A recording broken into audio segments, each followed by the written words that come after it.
औज़ुबिल्लाहिमिनश्शैतानिर्रजीम बिस्मिल्लाहिर्रहमानिर्रहीम। अस्सलामु अलैकुम नाज़रीन।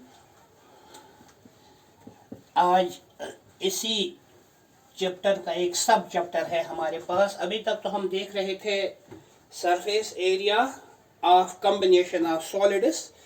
आज इसका दूसरा सब चैप्टर है हमें volume of combination of solids.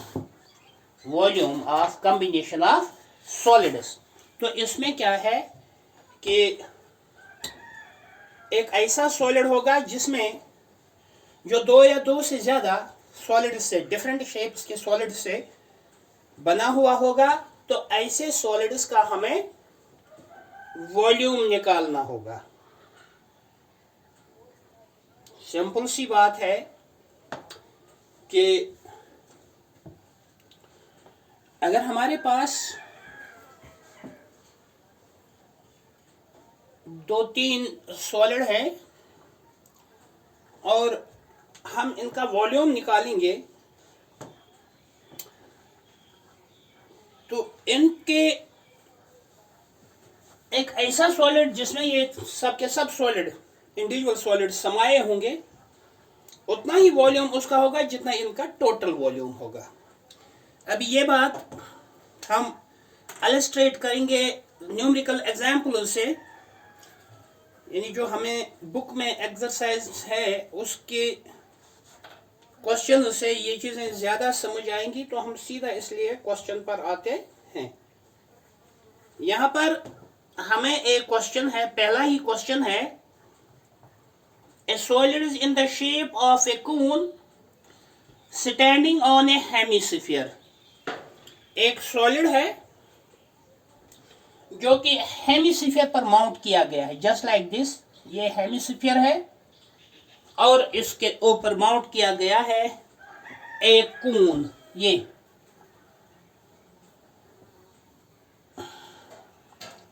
इसका डायमीटर, ये इसका स्लांट हाइट। फिर ये कहता है with both their radii being equal to 1 centimetre, यानी इस कोन के बेस का रेडियस जो है वो 1 सेंटीमीटर है और इसी तरह ये हेमिस्फीयर जो है ये भी 1 सेंटीमीटर के रेडियस का है। And the height of the cone, cone का हाइट जो है is equal to its radius, यानी कून का हाइट, हम यहाँ simply height, vertical height, slant height नहीं बल्कि वर्टिकल हाइट, ये इतना ही है जितना रेडियस है इसका। तो अगर रेडियस 1 सेंटीमीटर है, therefore the height of the conical part will be also equal to 1 centimetre. ये हमारे पास इंफॉर्मेशन है। और ये क्या कहता है हमें, find the volume of the solid in terms of pi, यानी कितने पाई क्यूबिक यूनिट्स या क्यूबिक सेंटीमीटर्स इसका वॉल्यूम होगा। मैंने आपको पहले ही बताया था कि अगर हमें ऐसा सॉलिड है जो दो या दो से ज्यादा सॉलिड से बनाया गया है, जस्ट लाइक इसमें, इस एग्जाम्पल या इस क्वेश्चन में है कि एक पूरा सॉलिड जो है वो दो पार्ट से बना हुआ है। एक पार्ट है इसका हेमिस्फीयर और दूसरा है कोनिकल पार्ट। तो ऐसी चीजों का वॉल्यूम हम कैसे निकालते हैं? हम इनका वॉल्यूम पार्ट वाइज निकालते हैं। इस पार्ट का अलग निकालेंगे, इस पार्ट का अलग निकालेंगे, दोनों को ऐड करके हमें इसका इंटायर वॉल्यूम मिल सकता है। सो where we will start? We will start from its first part, that is its hemispherical part. Radius of hemispherical part, hemispherical का पार्ट का रेडियस जो है वो 1 सेंटीमीटर है। अब वॉल्यूम जो है, वॉल्यूम होता है पूरे स्फीयर का 4/3 पाई आर क्यूब, लेकिन यहाँ पर हाफ ही स्फीयर है, हेमिस्फीयर है, so its volume will be half of 4/3 pi r cube. 2 ones is 2, 2 twos are 4, that is 2/3 into pi into radius cube is 1 centimeter into 1 centimeter into 1 centimeter. That will be equal to 2 by 3 pi centimeter cube. Since the question says that we have to calculate the volume in terms of pi, so we will not apply the numerical value of pi, we will keep it as it is. Now, we have successfully calculated the volume of the hemispherical part. Now we will proceed to other part, that is conical part. Its height is given, its radius is also given, so it is easy for us to find its, calculate its volume. Now, radius of conical part,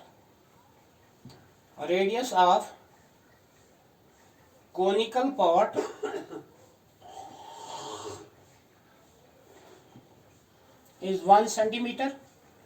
Height of conical part is also equal to 1 centimeter, because the question says that the height of the conical part is equal to its radius. Height of the conical part is also 1 centimeter. Therefore, volume of cone, as you already know, it is 1 by 3 pi r square h. That is 1 by 3 into pi. Radius square means 1 centimeter into 1 centimeter. Into height is also 1 centimeter. So we will get 1 by 3 pi centimeter cube. Now, we have the volume of both the parts, so we can easily calculate the volume of the entire solid, that is by adding the volume of its individual parts. So, the volume, therefore, volume of solid is equal to sum of the volumes of its two parts, that is volume of this hemispherical part plus volume of the conical part. Volume of hemispherical part is 2 by 3 pi centimeter cube, plus the other part, which is conical part, its volume is 1 by 3 pi centimeter cube. So we will get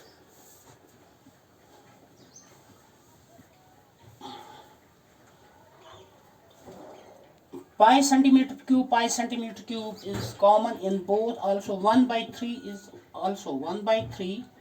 Here we will get 2, plus here we will get 1, and outside we will get pi centimeter cube. This will be equal to 1 by 3, 2 and 1 is 3 pi centimeter cube. 3 and 3 will go, we will get pi into 1 means pi centimeter cube. That is 22 by 7 centimeter cube. Cubic centimeter is the volume of the entire solid. Thanks for watching. Maybe I will deliver today's second class later. Till then, bye, and thank you for watching. For any query, please come to the comment box. Thank you.